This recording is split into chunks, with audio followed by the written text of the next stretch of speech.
Hello everyone, welcome back to my channel. Today I will be making this delicious soft-boiled ramen eggs.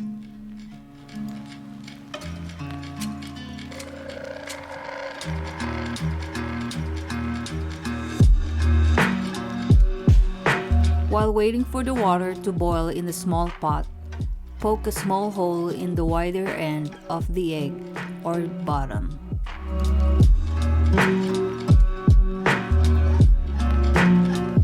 This method will help your egg to separate easily from shell when peeling it.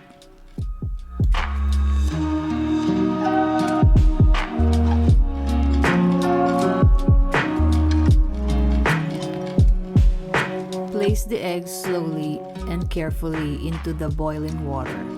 Then set your timer for 7 to 8 minutes.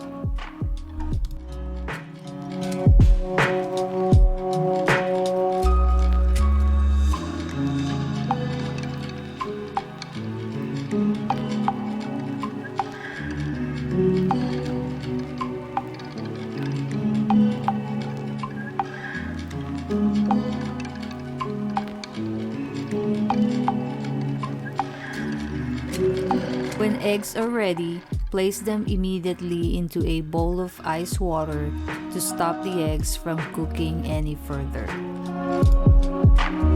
Leave it for about 3 to 4 minutes, then start making the marinade. Add 2 tablespoons of soy sauce, 2 tablespoons of mirin, 4 tablespoons of water, and mix.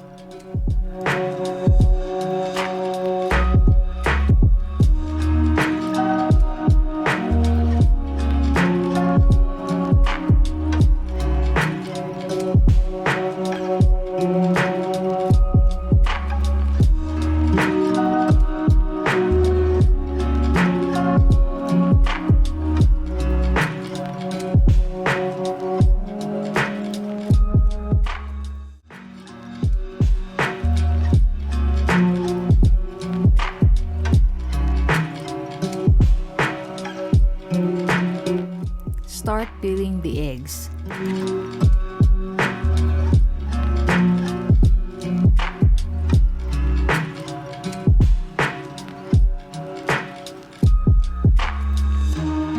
Add the eggs into a Ziploc bag and add your mixture.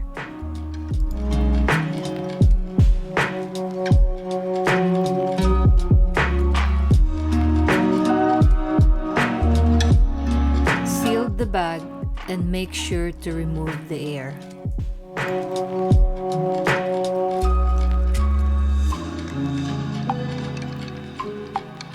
Let them marinate in the refrigerator for 24 to 48 hours. I believe the longer the eggs marinate, the more flavorful.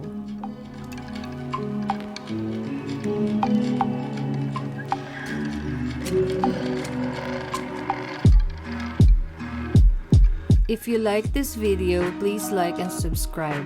Thank you.